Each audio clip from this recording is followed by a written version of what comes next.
America విదేశాంగ శాఖపై BJP నిప్పులు చెరిగింది. భారతదేశాన్ని అస్థిరపరిచే కుట్ర చేస్తున్నారని విమర్శలు గుప్పించింది. పరిశోధనాత్మక జర్నలిస్టులు సహా భారత విపక్ష నాయకుడు రాహుల్ గాంధీతో కలిసి ఈ కుట్రలు కుతంత్రాలు చేస్తున్నారని ఆరోపించింది.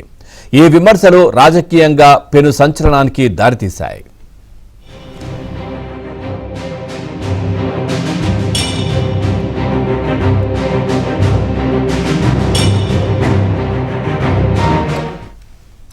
అమెరికా భారత్ల మధ్య 2 దశాబ్దాలుగా సంబంధాలు కొనసాగుతున్న నేపథ్యంలో ప్రముఖ పారిశ్రామికవేత్త గౌతమ్ అదానీ కేంద్రంగా అమెరికా దర్యాప్తు సంస్థ చేసిన ఆరోపణలు, ప్రస్తుతం బీజేపీ చేసిన వ్యాఖ్యలు అందరినీ విస్మయానికి గురిచేశాయి.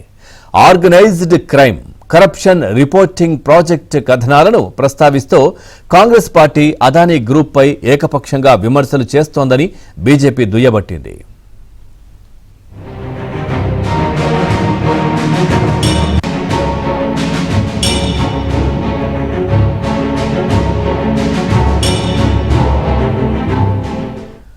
మోదీ ప్రభుత్వాన్ని అణిచివేయాలని భావిస్తోందని సంచలన వ్యాఖ్యలు చేసింది.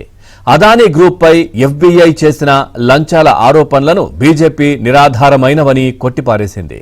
అదేవిధంగా ఇజ్రాయెల్కు చెందిన పెగాసస్ స్పైవేర్ ద్వారా భారత ప్రభుత్వాన్ని విమర్శిస్తున్న వారిని ప్రభుత్వ ప్రాయోజిత హ్యాకర్లు దుయ్యబడుతున్నారన్న ఓసీసీఆర్పీ కథనాలను కూడా ఖండించింది.